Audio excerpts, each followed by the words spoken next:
आज 16 फेब्रुवारी 2024 शुक्रवार, माघ मास शुक्ल पक्ष, तिथी सप्तमी। चला तर पाहूया महाराष्ट्र आणि देशातल्या 25 मोठ्या बातम्या पटापट। आज भारत बंद, जनजीवन विस्कळीत होण्याची शक्यता। केंद्र सरकारच्या शेतकरी विरोधी धोरणांविरोधात संयुक्त किसान मोर्चाच्या वतीने आज भारत बंदचे आवाहन केले आहे। 2 वर्षापूर्वी दिल्लीच्या सीमेवर शेतकऱ्यांचे आंदोलन, पंतप्रधान नरेंद्र मोदी यांना तिन्ही कृषी कायदे रद्द करण्याचा निर्णय घ्यावा लागला। या बंदला आता कामगार संघटनांनी पाठिंबा दिला असून राज्यात सर्वत्र रस्ता रोको, मोर्चा तसेच बंद करून आंदोलन करण्याचा निर्णय घेतल्याची माहिती महाराष्ट्र राज्य किसान सभेचे सरचिटणीस राजन क्षीरसागर यांनी पत्राद्वारे दिली। राष्ट्रवादी आमदार अपात्रता प्रकरणी निकाल वाचन, विधानसभा अध्यक्षांच्या निकालांकडे राज्याचं लक्ष। अजित पवार आणि शरद पवार या 2 गटांमधील हा पक्षांतर्गत वाद आहे, त्यामुळे कुणीही पक्ष सोडलेला नाही। परिणामी 10व्या सूचीनुसार कोणावरही अपात्रतेची कारवाई करता येणार नाही। आमदारांचा आवाज दाबण्याचा प्रयत्न शरद पवार गटाने करू नये। शरद पवार गटाने 10व्या सूचीचा गैरवापर करू नये असे राहुल नार्वेकर म्हणाले। शरद पवार गटाच्या तिन्ही याचिका राहुल नार्वेकर यांनी फेटाळल्या। राष्ट्रवादी काँग्रेस पक्ष अजित पवार यांचाच आहे, त्यांचे आमदारही सुरक्षित आहेत। राष्ट्रवादी काँग्रेसमध्ये अजित पवार गटानं बंडखोरी केली किंवा पक्ष नेतृत्वाविरोधात काम केले असे म्हणता येणार नाही।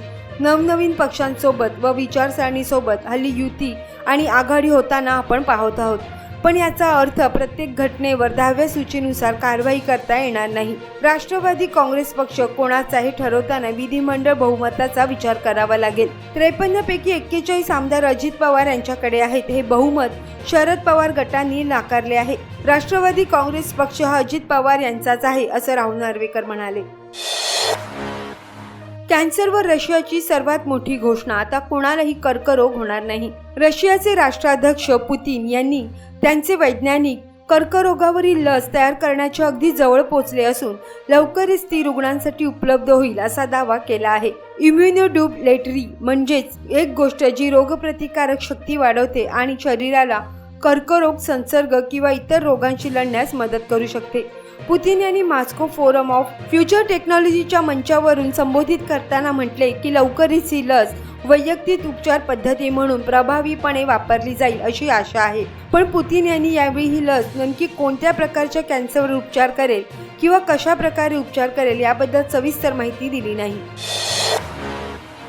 6000च्या आसपास शेतकऱ्यांची केवायसी अपूर्ण। पीएम किसान योजनेअंतर्गत अजूनही सुमारे 6000च्या आसपास शेतकऱ्यांची केवायसी अपूर्ण असल्याने 2000च्या सन्मान निधीपासून वंचित राहण्याची शक्यता नाकारता येत नाही।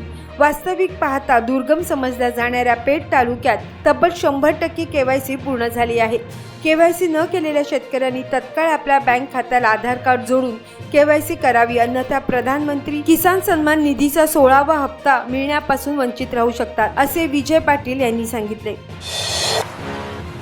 व्यापाऱ्यांऐवजी शेतकऱ्यांना मिळावे संत्रा अनुदान। व्यापाऱ्यांनी आयात शुल्क वाढल्याचा कांगावा करीत कमी दराने फळांची खरेदी केली, त्यानंतर त्यांचा नफा जोडून बांगलादेशला निर्यात केली।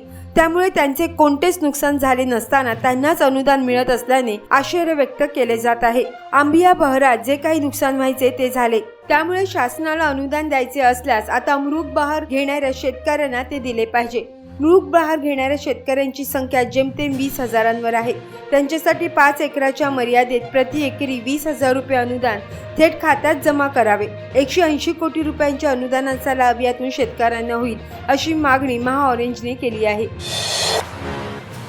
शेतकऱ्यांना हवी हमीभावाची गॅरंटी। मोदी सरकार 2014 पासून स्वामीनाथन आयोगाच्या शिफारशीप्रमाणे हमीभाव देत असल्याचा दावा करते, परंतु यात संपूर्ण शेतमाल उत्पादनाचा खर्च धरला जात नसल्यामुळे हा त्यांचा दावा फसवा आहे। मुळातच कमी असलेले हमीभाव देखील बाजारात मिळत नाही। बहुतांश शेतकऱ्यांच्या हमीभावापेक्षा कमी भावात आपला शेतमाल विकावा लागतो। अधिक दुर्दैवी बाब म्हणजे एखाद्या शेतमालाचे दर वाढत असतील तर केंद्र सरकार साठा मर्यादा खुली आयात आणि निर्यात निर्बंध लादून दर पाडण्याचे काम करते. शेतीमालास हमीभाव न देणाऱ्यांवर बाजार समिती काही कारवाई करत नाही, कारण हमीभावाच कायद्याचे संरक्षणच नाही आणि तीच मागणी देशभरातील शेतकरी करत आहेत. हमीभावास कायद्याचे संरक्षण मिळाले तर बाजारात त्यापेक्षा कमी दर मिळणार नाही. कोणी हमीभावापेक्षा कमी दर देत असेल तर त्याच्यावर कायदेशीर कारवाई करता येईल. सरकारकडून पैसा येतो कुठून याची माहिती सर्वसामान्यांनाही मिळणार. सर्वोच्च न्यायालयाचा मोठा निर्णय. इलेक्टोरल बॉन्ड योजना असंवैधानिक असल्याने ते फेटाळले जावेत असे सर्वोच्च न्यायालयाने निकाल देताना म्हटले आहे. इलेक्टोरल बॉन्ड घटनेच्या कलम 19(1) चे उल्लंघन आहे असेही कोर्टाने निर्णय देताना नमूद केले. वेगवेगळ्या राजकीय पक्षांना जो निधी मिळतो त्यात असमानता आहे आणि याच मुद्द्यावरून एकाच पक्षाला मोठ्या प्रमाणात निधी मिळतो असा अहवाल समोर आला आहे. त्यानंतर या प्रकरणी सर्वोच्च न्यायालयात सुनावणी सुरू होती. आज अखेर या प्रकरणावर सुनावणी पार पडली असून गोपनीयतेच्या नावाखाली कोणताही निधी लपवू शकत नाही असं सर्वोच्च न्यायालयाने म्हटलं आहे. राजकीय पक्षांना किती निधी मिळाला आहे FDIला सांगण्यात यावे. तसंच राजकीय पक्षाला इलेक्टोरल बॉन्डच्या नावे जो निधी दिला आहे त्याची माहिती निवडणूक आयोगाला देणे बंधनकारक आहे. CJI चंद्रचूड अध्यक्ष असलेल्या 5 न्यायाधीशांच्या खंडपीठाने हा निर्णय सुनावला आहे. सुप्रीम कोर्टाचा झटका. मोदी सरकारची योजना रद्द. आता हिशोब द्यावाच लागणार. लोकसभा निवडणुकीला अवघ्या काही महिन्यांचा कालावधी शिल्लक राहिलेला असताना मोदी सरकारला सर्वोच्च न्यायालयाने मोठा धक्का दिला आहे. निवडणूक रोखे योजना अवैध असल्याचा निकाल न्यायालयाने दिला. निवडणूक रोखे योजनेमुळे माहिती अधिकाराचे उल्लंघन होत असल्याचं न्यायालयाने निकाल सुनावताना म्हटलं. राजकीय पक्षांना मिळणाऱ्या पैशांची देणग्यांची माहिती जाणून घेण्याचा अधिकार मतदारांना असल्याचं न्यायालयाने स्पष्ट केलं. निवडणूक रोखे खरेदी करणाऱ्यांची यादी जाहीर करण्याचे आदेश न्यायालयाकडून देण्यात आले आहे. मोदी सरकारनं 2018 मध्ये निवडणूक रोखे योजना आणली. राजकीय पक्षांना मिळणाऱ्या निधीत पारदर्शकता यावी, काळ्या पैशाला आळा बसावा या हेतूने निवडणूक रोखे योजना आणत असल्याचं सांगितलं आहे. पगारातून PFचे पैसे कापले जात आहेत पण खात्यात जमा होत आहेत का असं करा चेक. तुमच्या EPF खात्यात व्याजाचे किती पैसे आहे ते तपासण्यासाठी तुम्ही EPFOने जारी केलेले पासबुक तपासू शकता. त्यासाठी तुम्ही EPFO पोर्टल, फोन कॉल, उमंग ॲपद्वारे तपासू शकता. सर्वप्रथम तुम्ही epfindia.gov.in या वेबसाईटवर जाऊ शकता किंवा 01122901406 या नंबरवर मिस कॉल देऊन तुमचा EPF बॅलन्स चेक करू शकता किंवा ग्राहक उमंग ॲपवर जाऊन बॅलन्स चेक करू शकतात. सरकारच्या या योजनांमध्ये करा गुंतवणूक. लाखो कमवण्याची संधी. अलीकडच्या काळात गुंतवणुकीचं महत्त्व वाढलं आहे.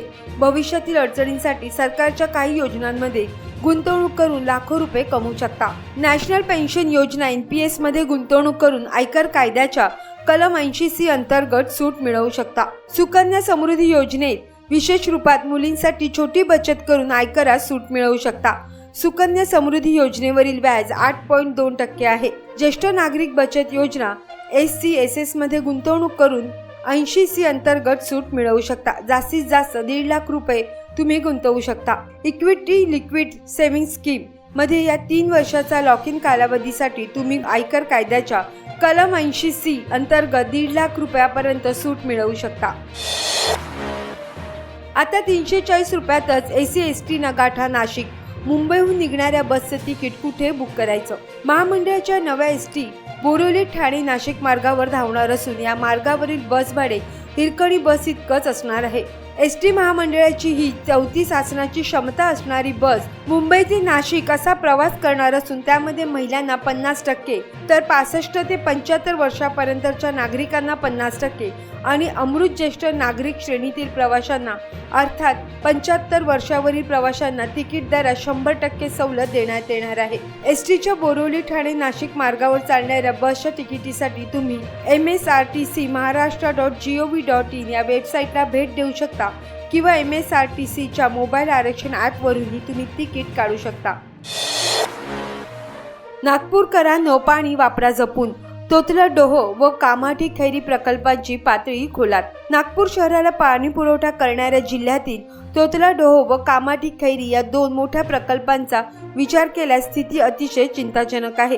सध्याच्या घडीला पेंच नदीवरील तोतला डोह जलसाठ्यात 63.96% पाणी उपलब्ध आहे, जे गत वर्षीच्या तुलनेत 3% कमी आहे। कामाठी खैरी जलसाठ्याची स्थिती आणखीनच नाजूक आहे। इथे केवळ 50.89% जलसाठा शिल्लक आहे।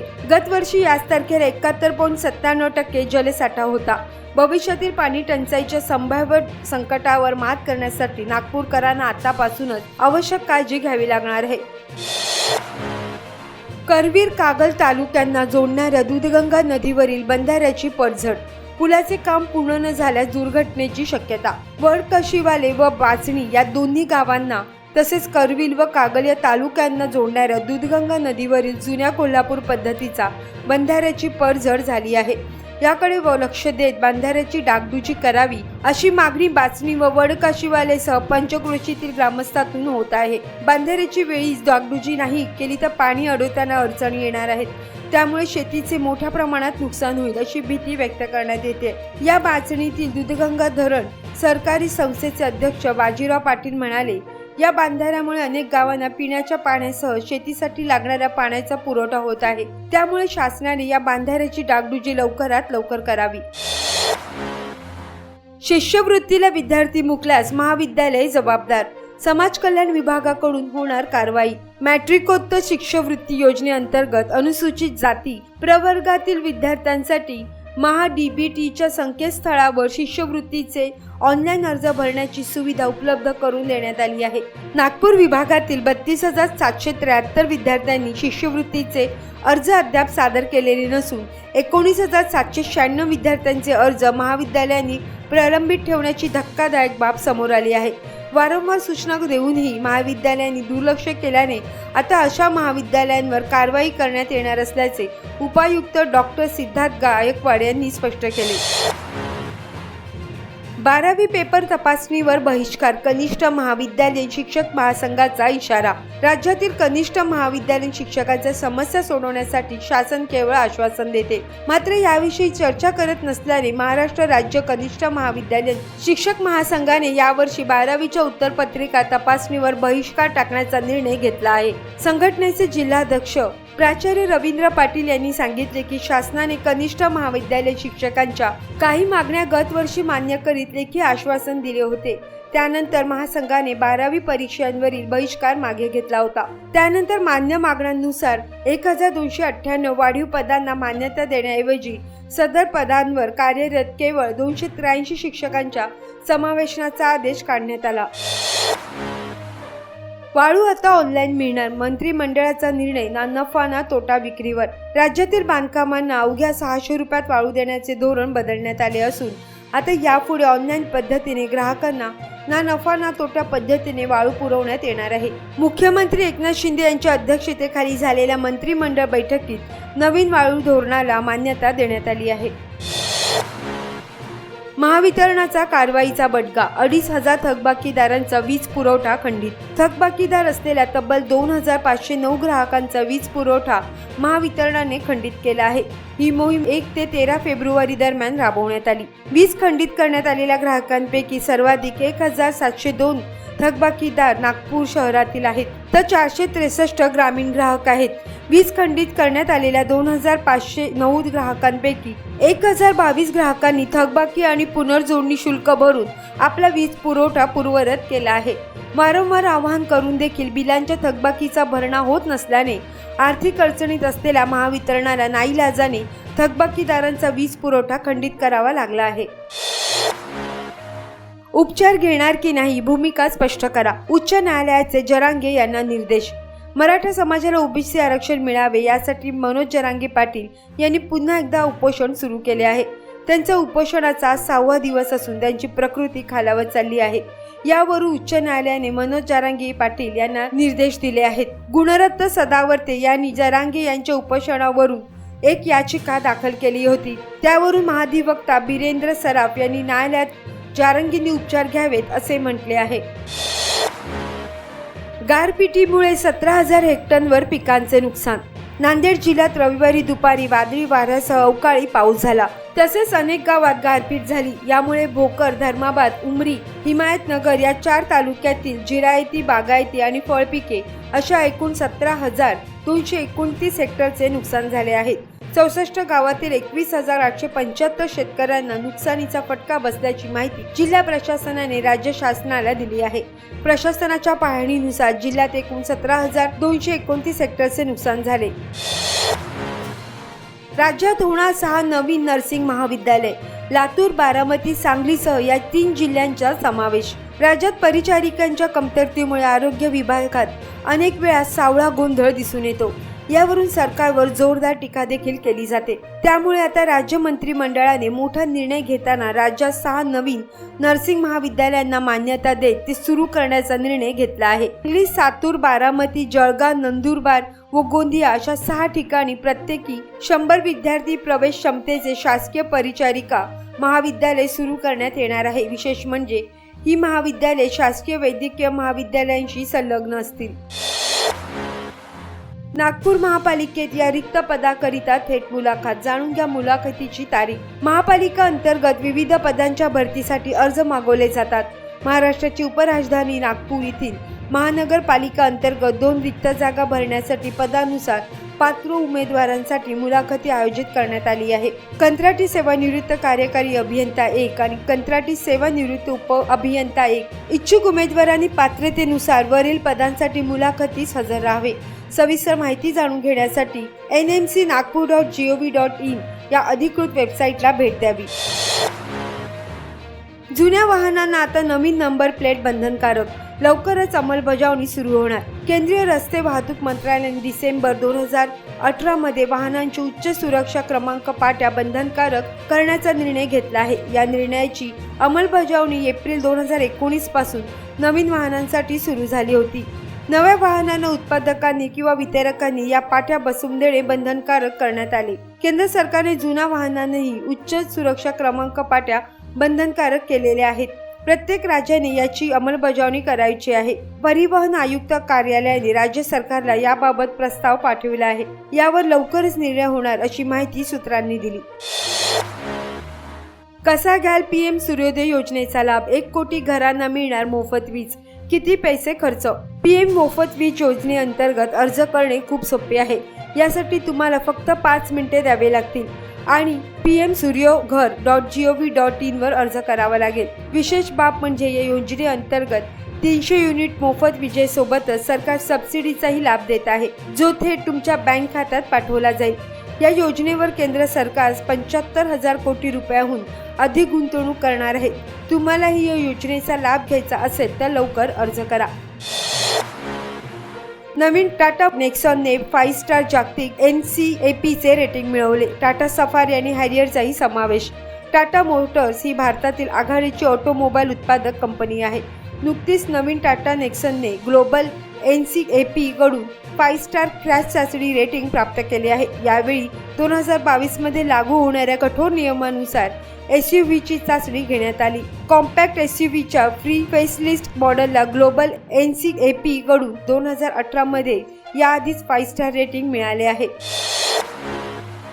सलग 3ऱ्या दिवशी बाजार तेजीसह बंद। सेन्सेक्सने पुन्हा पार केला 72,000चा टप्पा। शेअर बाजार सलग 3ऱ्या सत्रात तेजीसह बंद झाला। सेन्सेक्स 227 अंकांनी वाढून 72,050 वर बंद झाला आणि निफ्टी 71 अंकांनी वाढून 21,910 वर बंद झाला। PSU बँक निर्देशकांत 3.25% आणि तेल आणि गॅस निर्देशकांत सुमारे 2.5% वाढ झाली।